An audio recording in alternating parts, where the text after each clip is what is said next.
जय हिंद दोस्तों, कैसे हैं आप सभी लोग। आशा करता हूं आप सभी ठीक होंगे, स्वस्थ होंगे और अपने अपने घरों पर मौज कर रहे होंगे। मैं अंकित एक बार फिर से आपके अपने YouTube चैनल वासुदेवा एजुकेशन में आपका स्वागत करता हूं। एक बार फिर से हम अपने कंटेंट की ओर चलते हैं। आज का हमारा कंटेंट बीएससी सेमेस्टर फर्स्ट पे रहेगा, जिससे रिलेटेड कुछ वीडियो हम पहले भी डाल चुके हैं। अगर नहीं देखे हैं तो लिंक डिस्क्रिप्शन में डाल देंगे, एक बार जाकर जरूर देखें। और अगर आप चैनल पर नए हैं तो चैनल को सब्सक्राइब कीजिए, बेल आइकन को दबाइए, जिससे वीडियो का नोटिफिकेशन आपके पास में जल्द से जल्द आ जाए। तो आपका ज्यादा समय ना लेते हुए मैं डायरेक्ट आपको स्क्रीन के ऊपर लेके चलता हूं, जहां हमारा आज का टॉपिक लिखा हुआ है पोरीफेरा में सामान्य लक्षण, जनरल कैरेक्टर्स ऑफ पोरीफेरा। देखो, पोरीफेरा की शुरुआत करें उससे पहले हमें यह पता होना चाहिए पोरीफेरा जो है वो दो शब्दों से मिलकर के बना है। ये दो शब्द क्या होंगे तो समझो, पोरस प्लस में फेरे। क्या हो जाएगा अपने पास में? पोरस प्लस फेरे। अगर हम देखें तो पोरस का मतलब हम यहां लिख रहे हैं पोर। पोरस का मतलब क्या लिख रहे हैं? पोर। और फेरे का मतलब बेटा लिख रहा हूं मैं बियर। क्या लिख रहा हूं? बियर। भालू नहीं लिख रहा हूं मैं यहां। बियर का मतलब भालू नहीं लिख रहा हूं, कुछ और लिखेंगे अपन। तो समझो क्या लिख रहे हैं। पोर का मतलब हिंदी में होता है छिद्र।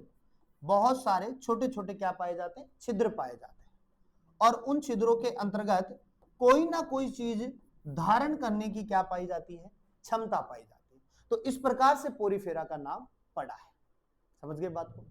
दूसरी बात मैं करूं यहां पे बेटा कि ये जो छिद्र है या ये जो धारण करने वाले जो छिद्र है ये क्या है, तो हम सिंपल सी बात कहेंगे, पोरीफेरा के शरीर पर बहुत छोटे सूक्ष्म छिद्र पाए जाते हैं। क्या पाए जाते हैं बेटा? छिद्र पाए जाते हैं, जिन्हें हम क्या कहेंगे बेटा? ओस्टिया कहते हैं। जिन्हें हम क्या कहेंगे बेटा? ओस्टिया कहते हैं।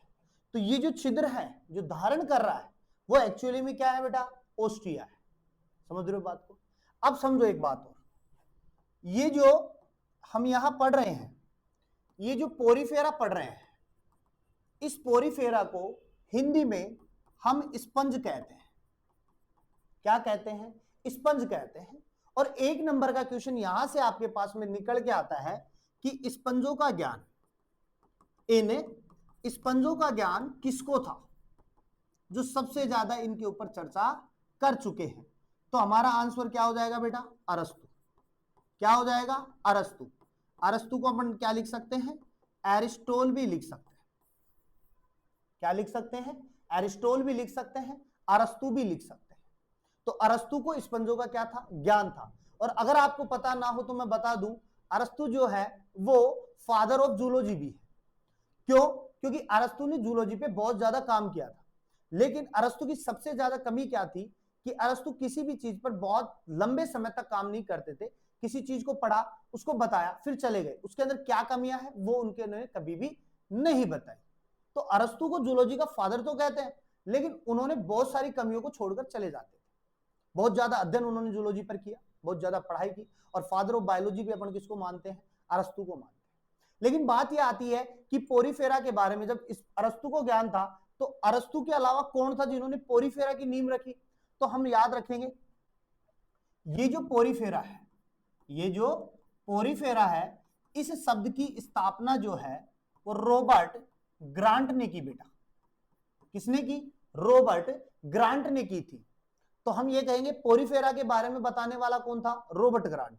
और उससे पहले कौन थे? अरस्तु। दोनों क्वेश्चन अलग है। अगर शब्द के लिए पूछता है तो आप बताओगे रॉबर्ट ग्रांट को, और अगर ज्ञान की बात पूछता है कि किसको इसका ज्ञान था, तो आप क्या बताओगे बेटा? अरस्तु बताओगे। क्या बताओगे? अरस्तु।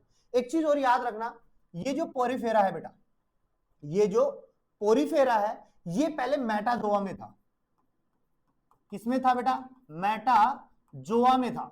लेकिन जैसे जैसे ब्रोनिकी के वैज्ञानिक आए, उन्होंने उसके ऊपर अध्ययन किया और बाद में उन्होंने क्या किया? मेटाजोआ से इसको उठाया, मेटाजोआ से उसको उठाया और कहां लाके रख दिया बेटा? पैराजोआ में। तो आपको यह भी याद रखना, पोरीफेरा पहले किसमें था, मेटाजोआ में, और रिसेंटली या अब हम किसमें पढ़ते हैं इसको, पैराजोआ में पढ़ते हैं। किसमें पढ़ते हैं, पैराजोआ में। तो ये पोरीफेरा का एक छोटा सा संक्षिप्त इतिहास था, ज्यादा डीपली अपन जाएंगे नहीं, ठीक है, क्योंकि क्वेश्चन इतने नहीं आते, मेन जो क्वेश्चन थे वो अपन ने बता दिए यहां से, और क्वेश्चन जरूर उठेगा बेटा, समझ रहे हो बात को। ये वो लोग हैं जो एक्सपीरियंस थे, जिन्होंने इन चीजों के बारे में बताया, जिनके लोगों ने बातें भी मानी। और वैसे ही मैं कहता हूं कि एक्सपीरियंस जिंदगी में बहुत ज्यादा महत्वपूर्ण होता है या मैटर करता है, कि अगर एक्सपीरियंस है ना तो आदमी के लिए हर काम आसान है, और तुरंत चुटकियों में बता सकते हैं कि ये काम ऐसे कर सकते हो। इसीलिए कहते हैं एक्सपीरियंस किए हुए आदमी पर ज्यादा भरोसा रखते हैं। और भरोसे की जब बात आती है तो इस विश्व में 3 लोग ऐसे भी हैं जिनके ऊपर दुनिया बहुत ज्यादा भरोसा करती है। किसके ऊपर, एक तो सबसे पुराने डॉक्टर के ऊपर, जितना ज्यादा पुराना होगा उसको नॉलेज उतनी होगी। एक सबसे पुराना वकील, और एक सबसे पुरानी शराब, उसके ऊपर भी बहुत ज्यादा भरोसा रखा जाता है। समझ रहे हो बेटा। तो देखो आगे देखते हैं, आगे क्या कह रहा है ये। आगे अब हम बात करते हैं इसके साइलेंट फीचर की, सामान्य लक्षण। और इन सामान्य लक्षणों को मैं साइलेंट फीचर भी लिख सकता हूं। क्या लिख दूं, साइलेंट फीचर भी लिख दूं, या जनरल कैरेक्टर्स भी लिख दूं, आपको जो जचे वो लिख सकते हो। अच्छा एक चीज सुनो, क्या होगा, एक एक पॉइंट को उठा के पढ़ेंगे अपन। पहला पॉइंट, तो पहला पॉइंट में क्या लिख रहा हूं, पोरीफेरा के जीव बेटा कैसे होंगे, बहुकोशिकीय। कैसे होंगे, बहुकोशिकीय होते हैं। और बहुकोशिकीय को हम इंग्लिश में क्या लिखेंगे, मल्टी सेलुलर। क्या लिखेंगे बेटा, मल्टी सेलुलर। बहु का मतलब एक से ज्यादा। तो सिंपल बात आपको क्या याद रखनी है कि एक से ज्यादा कोशिकाएं किसमें प्रेजेंट है, पोरीफेरा में।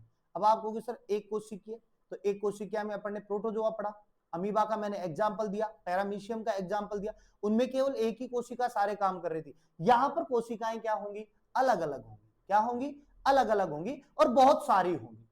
पहली बात। तो सेकंड बात देखो, यहां पे अपन लिख रहे हैं पोरीफेरा में, पोरीफेरा में समिति। समिति को बेटा अपन लिखते हैं सिमेट्री। क्या लिखते हैं, सिमेट्री लिखते हैं। और कैसी पाई जाती है बेटा, असममिति।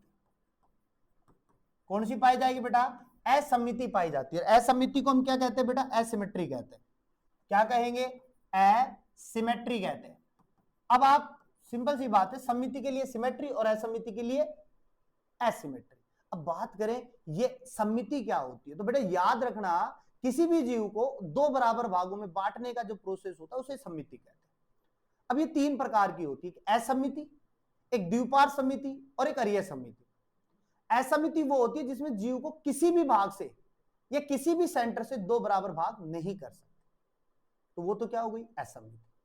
और अगर किसी जीव के एक केंद्र को डिसाइड करें, अपना कर लो, यहां डिसाइड करो, बराबर भाग होंगे नहीं होंगे, 2 बराबर इससे जाएंगे, 2 आंख है तो एक इधर एक इधर, नाक के 2 हिस्से हो जाएंगे, मुख के 2 हिस्से, धड़ के 2 हिस्से अलग अलग हो जाएंगे।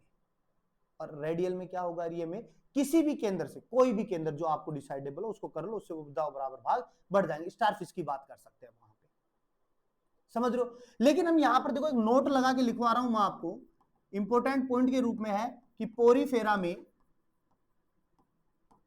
पहले क्या पाई जाती थी बेटा, अरीय समिति। पहले क्या थी, अरीय समिति, जो धीरे धीरे किसमें बदल गई, असमिति में बदल गई। समझ रहे हो बात को। अच्छा एक चीज और देखो बाप, अब ये जो पोरीफेरा में समिति तो हमने देख ली, अब पोरीफेरा के जीवों में एक इंपॉर्टेंट चीज मैंने और लिखाई है आपको थोड़ी देर पहले। पोरीफेरा के जीवों में क्या पाई जाएगी बेटा, सूक्ष्म छिद्र। क्या पाए जाएंगे, सूक्ष्म छिद्र पूरे शरीर पर पाए जाते हैं। और इन छिद्रों को हम क्या कहते हैं बेटा, इन छिद्रों को हम क्या कहेंगे बेटा, ओस्टिया कहते हैं। क्या कहेंगे, ओस्टिया कहेंगे। और हम ये भी कह सकते हैं पोरीफेरा जीवों में, देखो इसी लाइन को मैं पूरा लिखा, पोरीफेरा के जीवों में शरीर पर बड़ा छिद्र भी मौजूद होता है। उस छिद्र को हम क्या कहेंगे बेटा, ओस्क्यूलम कहेंगे। क्या कहेंगे, ओस्क्यूलम। या देखो मैं यहां पे आपको एक डायग्राम बना के दिखाऊं, देखो होता क्या है, ये हो गया, ये यहां से यूं आएगा, ये बढ़िया, फिर यहां से एक और निकाल दो आप, ये एक और बढ़िया। तो ये वाला जो भाग है ना, ये तो किसका है, ओस्क्यूलम का। किसका है, ओस्क्यूलम का। और यहां पे देखो छोटे छोटे क्या पाए जाएंगे, छिद्र पाए जाएंगे इस प्रकार से, इन्हें हम क्या कहेंगे, ओस्टिया। यहां से जल अंदर जाएगा, यहां से क्या जाएगा, जल अंदर, क्योंकि पोरिफेरा को बांटा किसमें अपन ने, पोरस प्लस फेरे, दो बराबर भाग बनाए। पोरस का मतलब छिद्र, फेरे का मतलब धारण करने वाला। तो धारण किसको कर रहा है, जल को कर रहा है। कैसे करेगा, तो उसके लिए याद रखना, नेक्स्ट पॉइंट बढ़ाते हैं अपन। पोरिफेरा में क्या पाया जाएगा बेटा, कैनाल सिस्टम। क्या पाया जाता है, कैनाल सिस्टम पाया जाता है। अर्थात ये जितना भी प्रोसेस करता है वो किससे कर रहा है, कैनाल सिस्टम से। और इसको हम क्या लिखेंगे बेटा, नाल तंत्र। समझ रहे हो बात को, नाल तंत्र के द्वारा वो ओस्टिया के माध्यम से जल को अंदर लेगा और ओस्कुलम के द्वारा बाहर कर देगा। अब इसके बीच में और कौन आएगा बेटा, उसकी बात हम कब करेंगे, जब इसका वर्गीकरण करेंगे, क्लासिफिकेशन पढ़ेंगे, नाल तंत्र पर्टिकुलरली पढ़ेंगे। जब हमें नाल तंत्र पर्टिकुलर पढ़ेंगे तब हम इन चीजों की चर्चा वापस से कर लेंगे। ठीक है, अभी इतना समझो आप, नाल तंत्र पाया जाता है। दूसरा बेटा हम ये भी लिख सकते हैं कि पोरिफेरा के जीव, पोरिफेरा के जीव कोशिकीय स्तर के होते हैं। कौन से स्तर के होते हैं, कोशिकीय स्तर के होते हैं। कोशिकीय का मतलब हम यहां लिख सकते हैं सेलुलर, स्तर को लेयर बोल सकते हैं, क्योंकि हमें पता है किसी भी जीव का जो निर्माण होता है, सेल, सेल से टिश्यू, टिश्यू से ऑर्गन, और ऑर्गन से एक बॉडी बनती है। तो अब होगा क्या, ना टिश्यू पाया जा रहा है ना ऑर्गन्स पाए जा रहे हैं, केवल क्या प्रेजेंट है, कोशिका। और यही कोशिका आगे चलकर क्या कर रही है बेटा, काम कर रही है। समझ रहे हो बात को। और अगर हम बात करें बेटा, और अगर हम बात करें पोरिफेरा के लिए, तो अब एक चीज और लिखेंगे, पोरिफेरा के जीव, पोरिफेरा के जीव क्या होंगे बेटा, स्थानबद्ध। क्या होंगे, स्थानबद्ध, एक ही जगह पर रहने वाले होंगे, चलेंगे थोड़ी। अब स्थानबद्ध है तो फिर हम क्या लिख देंगे, गतिहीन, इनमें गति भी नहीं होती है। समझ रहे हो बात को। स्थानबद्ध को हम इंग्लिश में क्या लिख देंगे, सेसिल लिख देंगे, और गतिहीन को क्या लिख देंगे, इनमूवेबल लिख देंगे, इनमूवेबल लिख देंगे। ये लोग हो गया बात को। तो ये पोरिफेरा के हो गए। और अगर हम बात करें, देखो, और अगर हम बात करें यहां पे, तो हम लिखेंगे पोरिफेरा के सदस्यों में क्या पाया जाएगा बेटा, अंतःकंकाल।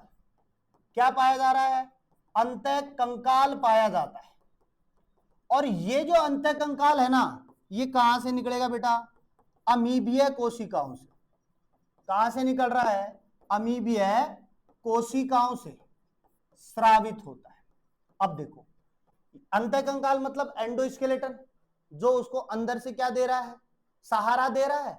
और वो सहारा कौन निकाल रहा है, अमीबीय कोशिकाएं। कौन निकाल रही है, अमीबीय कोशिकाएं निकाल रही है। अच्छा, बात ये आती है कि ये जो अंतःकंकाल है ये किससे बनकर बना है, तो अपन सिंपल बात लिखेंगे, कैल्शियम कार्बोनेट, या अपन यहां लिखेंगे कंटिकाएं। कंटिकाओं को बेटा अपन क्या लिखूंगा, स्पाइक्यूल्स लिख सकता हूं। क्या लिखूंगा, स्पाइक्यूल्स। कई प्रकार की होती है, कैसी होंगी आगे बात करेंगे इनकी भी। इसके अलावा एक और लाइन ले अपन, तो हम ये भी लिख सकते हैं, पोरिफेरा, फिर से कहा रहा हूं मैं, पोरिफेरा के जीवों में, के जीवों में क्या पाया जाएगा बेटा, लैंगिक व अलैंगिक जनन पाया जाता है। लैंगिक जनन भी होगा और अलैंगिक जनन भी होगा। नर व मादा के बीच में भी कार्य होगा, अकेला भी कर लेगा। क्यों, क्योंकि पोरिफेरा के जो जीव होते हैं, पोरिफेरा के जीव कैसे होंगे बेटा, उभयलिंगी। कैसे होंगे, उभयलिंगी। और उभयलिंगी का मतलब होता है नर भी उसी में पाई जाना और मादा भी उसी में पाई जाना। वो क्या है, उभयलिंगी। एक लिंगी क्या है, नर अलग मादा अलग। अगर दो मिल रहे हैं तो लैंगिक जनन, अकेला भी कर सकता है क्या, अलैंगिक जनन। क्लियर बात है। एक चीज और लिखते हैं, एक चीज और लिखते हैं, पोरीफेरा का लार्वा, पोरीफेरा का लार्वा। और ये जो पोरीफेरा का लार्वा है ना बेटा, इसको हम कहेंगे एम्फीब्लास्टुला। क्या कह रहा हूं मैं? एम्फीब्लास्टुला मुक्त जीवी होता है और उसके बाद में ये किसी भी आधार से जाकर के चिपक जाता है। क्लियर बात है। और अंतिम लाइन की मैं बात करूं यहां पे बेटा, तो मैं लिखूंगा पोरीफेरा के, समझ रहे हो, पोरीफेरा के जीवों में, पोरीफेरा के जीवों में क्या पाई जाएगी बेटा? पुनरुद्ध भवन। क्या पाया जा रहा है? पुनरुद्ध भवन पाया जाता है। अब देखो बेटा, पुनरुद्ध भवन का मतलब क्या है? इसको तोड़ता हूं मैं। पुनरुद्ध भवन को पहले इंग्लिश में लिख दूं मैं रीजनरेशन। क्या लिख रहा हूं मैं? रीजनरेशन। इसको तोड़ दो, री प्लस जनरेशन। री का मतलब बेटा नया, जनरेशन का मतलब पीढ़ी, नई पीढ़ी का निर्माण। अर्थात अगर गलती से पोरीफेरा का कोई जीव है, वो टूट गया और उसमें केंद्रक है, तो वो अपने आप भी एक नए जीव का निर्माण कर सकता है। इसलिए अपन क्या लिख रहे हैं बेटा? रीजनरेशन। अब आप कहोगे सर पोरीफेरा पोरीफेरा बता रहे हो, तो एग्जाम्पल तो बताओ इसका कुछ हमें। तो हम लिख देंगे साइकन को। क्या लिखेंगे? साइकन लिखेंगे, जो आपके सिलेबस के अंदर भी है। और यहां पोरीफेरा के जनरल कैरेक्टर्स कंप्लीट होते हैं। नेक्स्ट वीडियो में हम बात कर लेंगे इसके क्लासिफिकेशन की। क्लासिफिकेशन क्या होता है, कैसे बांटेंगे, कितने में बांटेंगे, उनकी बात कर लेंगे। तब तक के लिए आप वीडियो को देखो, वीडियो को फैला दो, सब्सक्राइब करवाओ लोगों से, और जितना हो सके ना स्टेटस पे लगा लिया करो, ठीक है। और हमेशा की तरह मुस्कुराते रहो, खुश रहो और मौज करो बेटा।